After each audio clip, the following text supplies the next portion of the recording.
Welcome back to They Call Me Uncle. Today's panel, is it violence? Is it voluptuousness? No, it's Vampirella.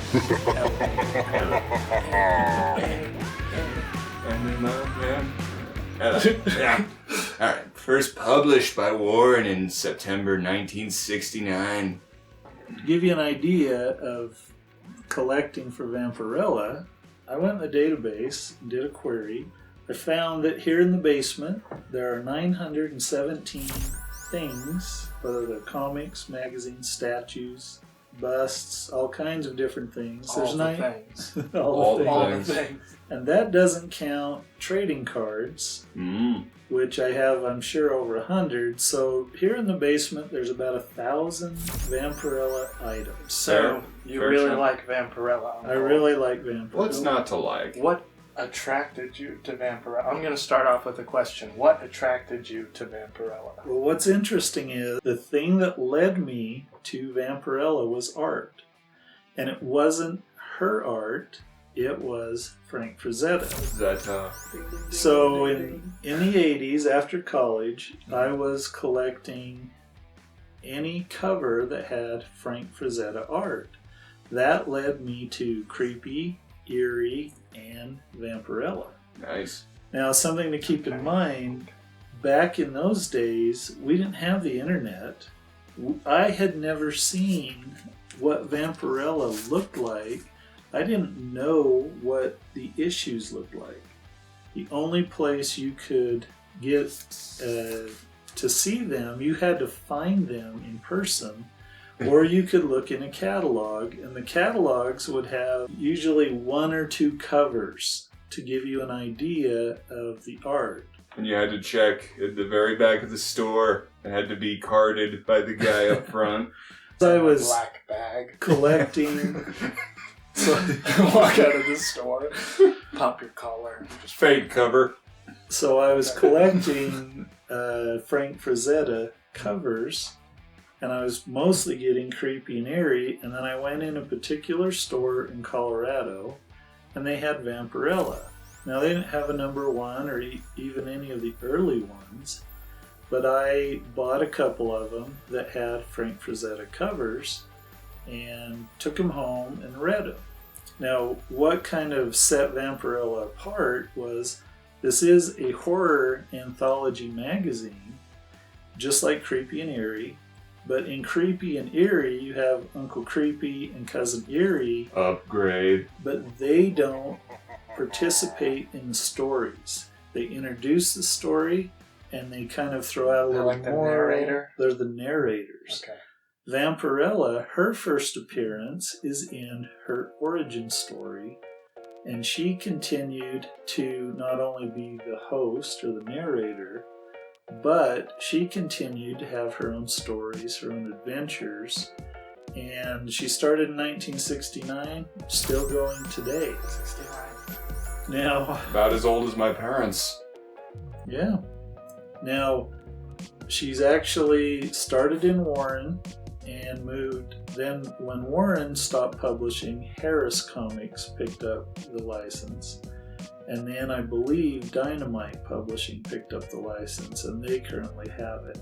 To give you an idea, her origin story, which has been retconned, and I'm not going to talk about that, because I like the original.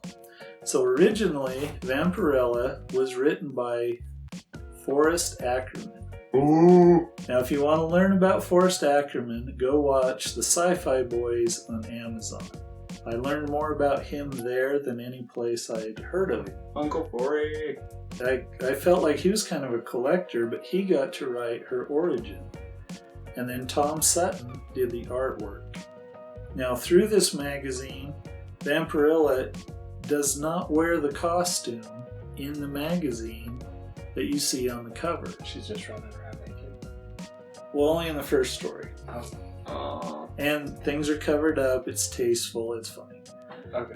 Yeah. But each artist, multiple artists worked on this issue, including Neil Adams, one of my favorites that I mention every chance I get. One of the goats. Indeed. Greatest of all. Greatest of all time.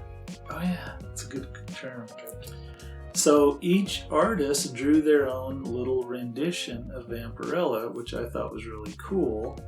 And I personally own a drawing of Vampirella that William Stout did for me at FanX. Oh. I have the only one, which is awesome. Yeah. Sometime we'll show that to you. I was there, I remember that. That was awesome. So, in her origin story, Vampirella lives on Draculon. She is not human. She is an alien. And she is showering. Now, these magazines are in black and white. So they had to tell you that the thing she's showering, their water, is made of the same elements as our blood. So she's showering in blood because she's also drinking from the shower. Gross. Well, kind of. But anyway, she's doing that, and somebody contacts her on like a video phone and says, hey... There's a video phone in the shower? No, this was after. Okay. And she gets dressed, but she's not wearing the iconic costume. She's just wearing a black costume, still fairly skimpy. Of course. And Draculon has a problem. It has two suns, and all their blood or water is drying up. And so they're searching for more sources so they don't all die. Well, this spaceship crashes, and there's two astronauts. And Vampirella is sent to investigate. She has wings on her back at the time. She doesn't always have wings, but she did then, like a bat. Like little wings? Well, like adorable little wings. That just like they fluttering? no, they're drawn at a size that would allow her to fly. Oh, okay, like an angel. So yeah, Sure, let's go. Or- if demon. angels had bat wings. So a demon. So she's flying over there. She then she sees these astronauts. So she she turns invisible, which I don't think she uses a whole lot. But because she was exhausted, it wasn't working. So she turned into a bat. She could transform into a bat. Okay. And the astronauts start shooting at her. And so she attacks them, which her attack is to bite them, and discovers that they are full of blood. I call bull on the whole alien thing, not a vampire. Looks like a duck, quacks like a duck. Sucks Alien. like a duck. So Like a vampire. she goes Vampire into the duck. ship, and the ship, by the way, was named the Arthur Clarke. Oh, from the Arthur C. sci-fi author. Clarke, sci-fi author. Nice. And so she goes in, and there are all these people in cryogenic tubes, and she announces that she has found a smorgasbord. Oh. Oh man. So They're things like Capri Suns, just pop one open. things aren't going to go well for the explorers. Gotta dig the straw around at the bottom to get that last little bit of it. But I did think it was interesting that at no time was the costume present in these stories. And most of the stories were written by Don Glutt. He had several stories in there. Tom Sutton did the art for the Vampirella story. But Neil Adams had a story in there written by Don Glutt. And it involved like mermaids and stuff. There's a werewolf story, there's a witch story, there's a whole variety. There's even one where these... So like monster and horror genre kind of. And sci-fi. There's another story where these sexy women come down and recruit this guy to go back to their planet to repopulate. You know, every guy's Fantasy. secret dream. Yeah. So anyway, there's a lot of good stuff. Now, on the cover of this is a Frank Frazetta painting. And that costume, what impresses me is this costume has become so iconic that it hasn't changed. If you found a Vampirella today, she is wearing the same costume Frank Frazetta put on her in 1969. And we're in the year 2021, so Nice. it has held up. Now, there have been attempts to change the costume. They're not good. I actually have met one of the artists who was tasked with changing the costume, and he wasn't happy about it either. And I'm not going to rat him out, but yeah, not a good idea. And we talked about that before, that to me, if you can create something that can withstand time, and that really is kind of a benchmark. It's something that doesn't really need to be replaced. Right. More of a thing. So, well, and I like that with the costume and the art, they've stuck to the source material. So that's cool. It's held up. It's held up. It stayed on somehow. It's held up. Like, how does she not have a wardrobe malfunction every time she turns around? Like, look at that thing. Yeah. Well, and there are stories, and we'll get into some of those, where there were writers who worked out ways that the costume would fit in without drawing attention. Oh, yes. And so that's pretty cool when a writer can do that. Like her day job. Yeah. So over my shoulder is the Frank Frazetta painting. I got the poster of it. Over my left shoulder is a Frank Frazetta drawing, or what did you call it? Inking. I don't recall ever seeing that as a cover, but it is on the interior of some of these. And sometimes it's colored, sometimes it's black and white. And I've noticed sometimes it's reversed. So the original run of Vampirella had 113 magazines. And some were reprints. There's also some annuals. And we'll talk about those as we go along on different panels. We're going to talk about Vampirella a lot. Oh, yeah. But one of the things I hunted for, well, I had a search on eBay for this statue for years. And they wanted more money than I was willing to part with. And so I'd stopped collecting in 2009, but I started going to FanX, and there was a guy there that had statues. And he had this statue, and every time I'd go over and see him, over like the course of years.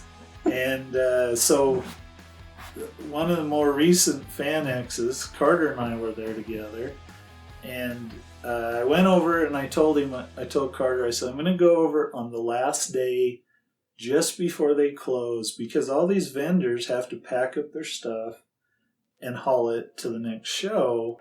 And so I'm thinking they're a little more open to negotiation. And so I went over and talked to him, and he threw out a price that I was willing to pay. So I finally acquired the Vampirella statue that I actually have a few, but this is one of my favorites. It took years, but it was worth the wait. It's really nice. I think it even looks better than the pictures on the box. Yeah. Agreed. Mason's got a better view than I do. I'm sure it does, though. Yeah. Oh, yeah. You're not going to go into the man thing again, are you? Oh, we haven't published that one yet. Yeah, I know. It's better than Man Thing. Oh, yeah. She works out more than Man Thing. Well, I don't know. Man Thing was pretty... Yeah. He was pretty jacked. Yeah. Now, one of the things that we did in preparation for this panel is we watched the Vampirella movie. So Carter, grab your prop. Now, what I like about this, you're seeing a movie poster for a movie that doesn't exist. And if you watch the history of the House of Hammer or something like that, you find out that Hammer, to get money for horror movies, would create posters. They actually used an existing painting of Vampirella that was done by one of the European artists, who we'll get to at some point. And they created this poster saying that this movie was coming out in 1976. It did not. That's about the time, or soon after, that Hammer stopped producing movies. Now, at one point we were going to do a cast any, and I was going to cast Caroline Munro, and I have actually seen pictures of her, and I don't know if these are real or if somebody photoshopped them, but she was being considered to be cast as Vampirella. She would have made a fantastic Vampirella. Indeed. She is great in the the Hammer House of Horror movies. Hammer House of Horror. Hammer House of Horror. And she would have been fantastic as Vampirella. But unfortunately for all of us, this movie doesn't exist. No. Because it would have to be better than the one I subjected these guys to. Oh. Now, the one we watched, I'll tell one little story and then we're going to go into our review. So, I was at FanX with Endo, one of my cohorts, and we found this booth that he had really obscure videos. And he had Vampirella. And I asked the guy, have you watched that movie? And he said, yes, it's terrible. And I said, well, that makes you, me, and Endo the only 3 people on the planet I know that have watched that movie. Because it never went to theaters, went straight to video. So the other night, I made these guys watch the movie. And so now I know of 5 people total that have ever seen that movie. Yep. And maybe you. And maybe you. Yeah, have you seen it? Let us know down in the comments. I actually looked on YouTube and there are a few people that have done reviews on it and stuff. So there have been people see it. But There are tracks. it was disappointing. Supposedly people have seen it. So the movie came out in 1996. Good year. It starred I was 3. Talisha Soto. and, oddly enough, Roger Daltrey, who plays Dracula. Yep. Now, Roger Daltrey, I looked this up the other day. He was trying to be an actor. He is the lead singer of The Who, and he's really good. Oh, yeah. His Acting voice is awesome. It is. Like, he should just be a voice actor. Yeah. He was in Be an fantastic. episode of Tales from the Crypt where he was really good. He played a kind of he was a photographer and he was the villain and he did a good job. Tales from the Crypt. He was in it. So we watched Vampirella. The problem I have with it is I had seen it before and didn't remember anything from it. Yeah. Watching it again with these guys, I could pay a little more attention. Now, one thing is Angus Scrim, the tall man from the Phantasm movies, is in one scene. I don't know why they bothered. And Forrest Ackerman is in a cameo similar to what Stan Lee did through all the Marvel movies. He's in one scene. I don't even know if he spoke. I don't remember. So He was like the conspicuously old guy in yeah, like a concert. yeah. The movie's very forgettable. Yeah. I felt like Roger Daltrey was very miscast as Dracula. Yeah. Talisha Soto, who was in a Bond movie, and I think has kind of the right look. She has kind of an exotic look, but she definitely couldn't fill out the costume. So they adjusted the costume to something that doesn't hold up to the iconic costume we were expecting. The only moment in the movie that's very memorable for me, because it's so out of place, was John Landis, the director, is in the movie. Yeah, I remember that now. And John Terlesky, who is also a director and was in a very bad Deathstalker movie, those two play astronauts that are kind of shoehorned into the movie. Yeah. I don't even remember what they were doing. They were just being astronauts, and Did you hear that? no, it was so weird. That stuck in my memory. Because it's like John Landis was very successful at the time. Like, he didn't need to be in this. He didn't. And so I only gave the movie a 3.059. Burn. Which puts it pretty low on my scoreboard. Yeah, not a great movie. No. So Mason. They can't all be good. No. That's what makes the good ones even better, right? Right on. Right on. You always look at the bright side. So what did you think of Vampirella? I thought it was awesome. No, I don't remember much of it. It was like a bad porno that never you never saw anything. Yeah, it was like everything but the thing you watch the porno for. So it was just Just the awkward lead up to the porno.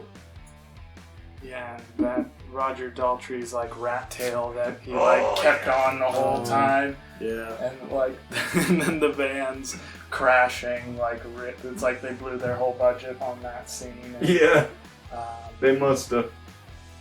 I don't know, it was strange. I think my favorite part is when they had the nerdy guy meet Vampirella, and he gave her a coat so that she wouldn't just be all running around. Just strutting.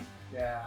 I don't know. And Looking like that. And then remember. She kissed him, and that was probably the highlight of his life. Yeah. So I like that. I don't really remember much else. So Mason gave it a 3.176. Well, Carter's score is also a 3.176. Nice. Simpatico. Right? Yep. Yeah, I feel like I blurred most of that movie out because it's weird. It's in this this limbo, this purgatory of being so bad but not even being memorably bad even. Yeah. Well, it is the best way to describe it. And we were talking about this. We all agree that there is a much better Vampirella movie. Yes. It's just not called Vampirella. It's called Life Force. Yeah. Go watch Life Force. Matilda May could definitely do the costume justice. She doesn't actually wear a costume much at all in that movie. So, not for kids. Yeah. Just trust us. That is a much better Vampirella movie than the one we sat through. Yeah, it's a rare instance of the ripoff doing the concept better than the licensed movie. Yeah. Yeah. Definitely. Well, now I'm just gonna picture when you guys say Vampirella, Life Force goes through my head. That's a good way to picture it. Because that's just... Because Matilda May... so good. Matilda May might be one of the most attractive women I have ever seen. 80s Matilda May, you're like, there is a god. Who'd have thunk? Well, and it was cool because it's space and vampires, and it kind of made sense. Yeah. Yeah. That's what they should do for Vampirella. And she would, I like how it was almost like the strong, silent type. Yeah. Because she doesn't say anything, does she? It's because she didn't speak English. Well, the actress didn't speak English, but it worked. It worked. Your point stands. She just, it was so good. Powerful. You believed she was a vampire. We'll go over Life Force, right? We're going to do a panel on Life Force, and we'll probably talk about what it did better than Vampirella's own movie did.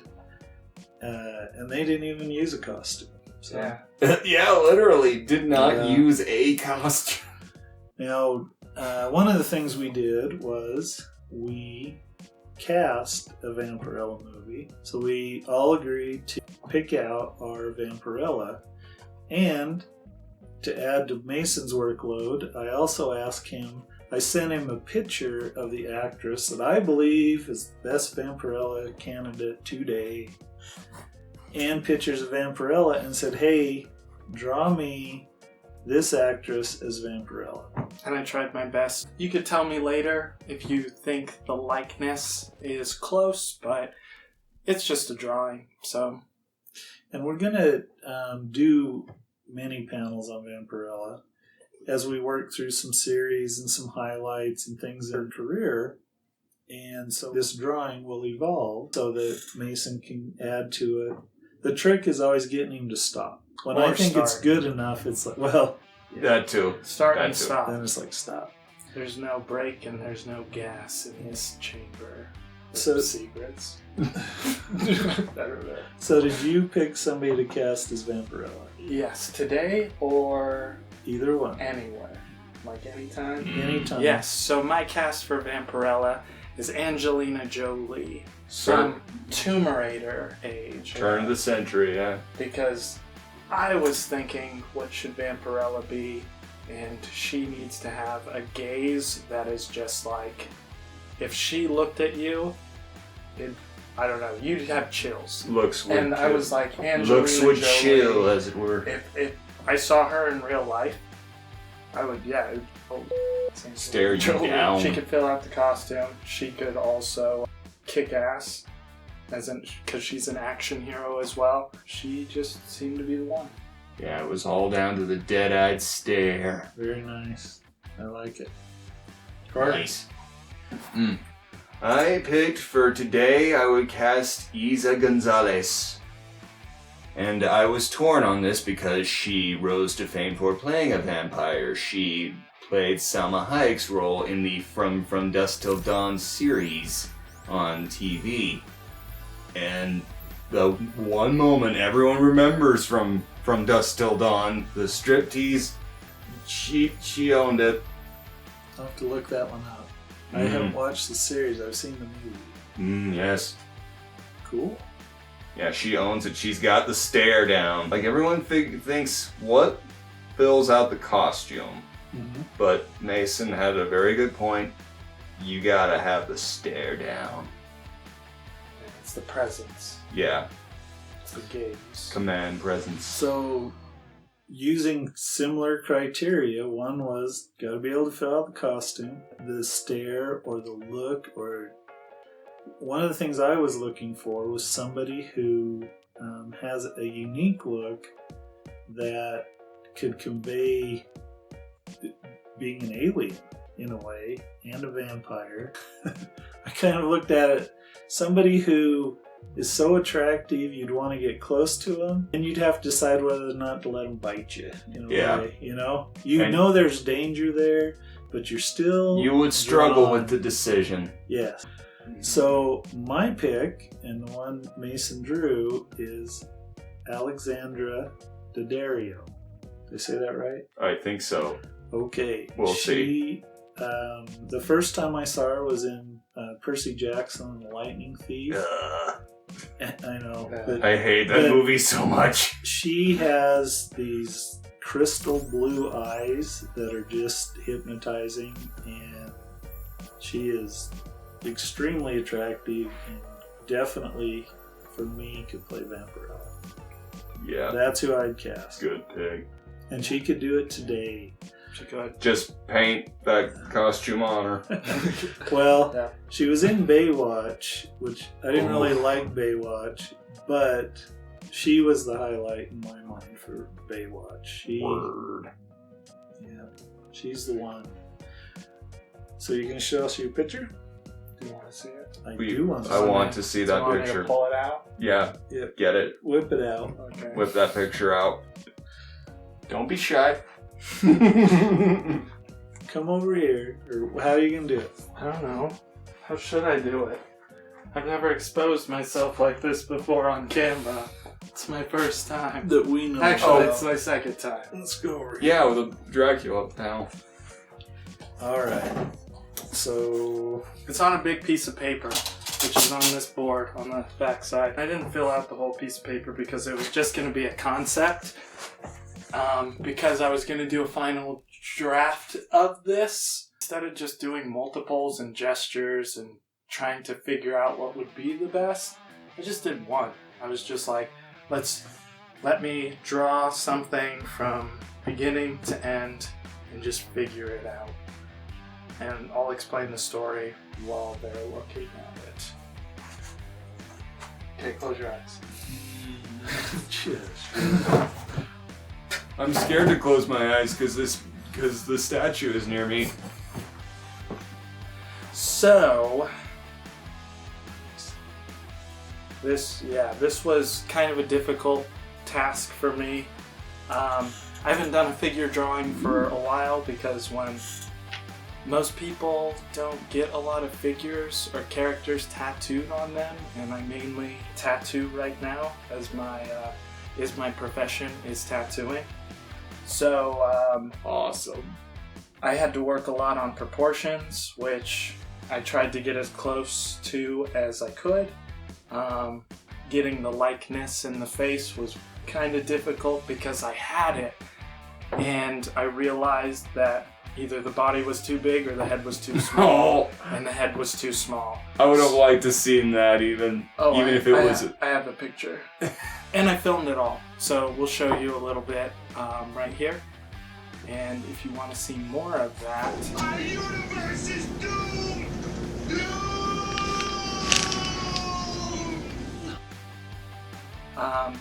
But basically, things that I saw were that...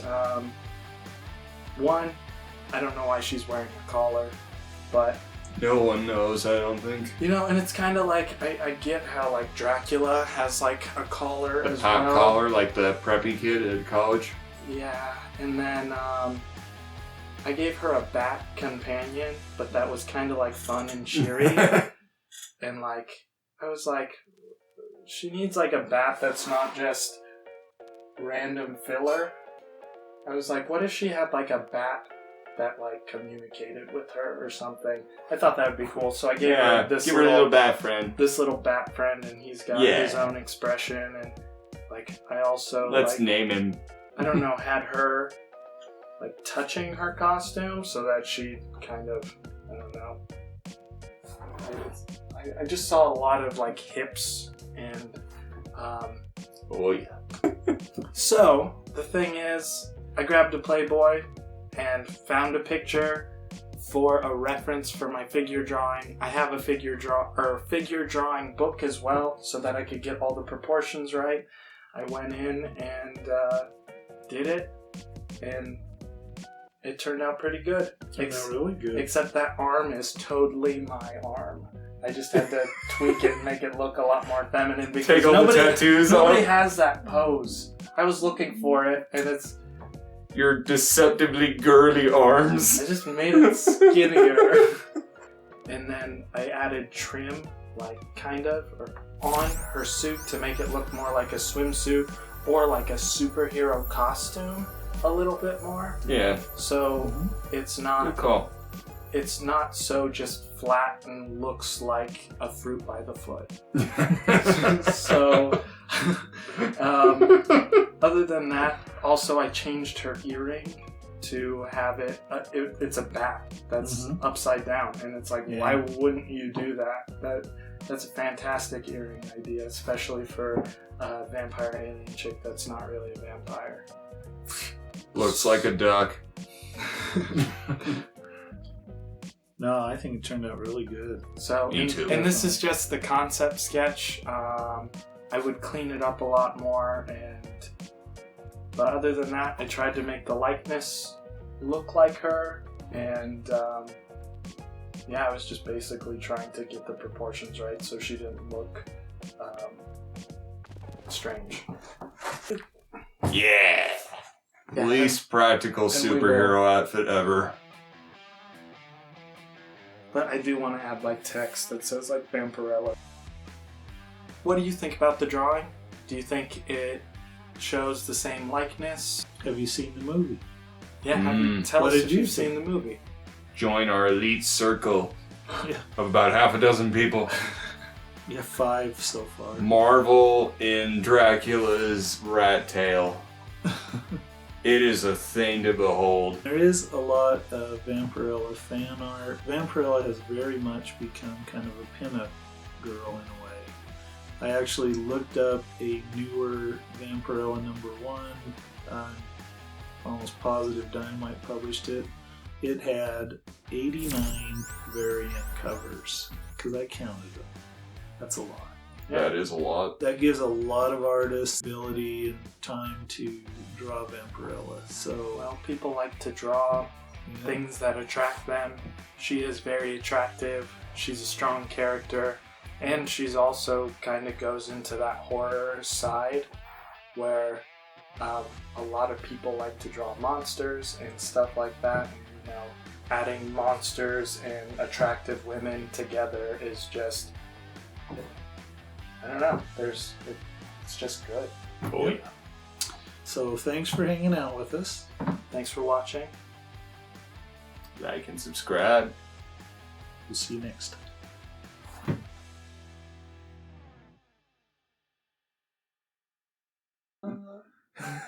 I gave you blood, gallons of the stuff. Gave them all that they can drink, and it has never been enough to give me blood. I'm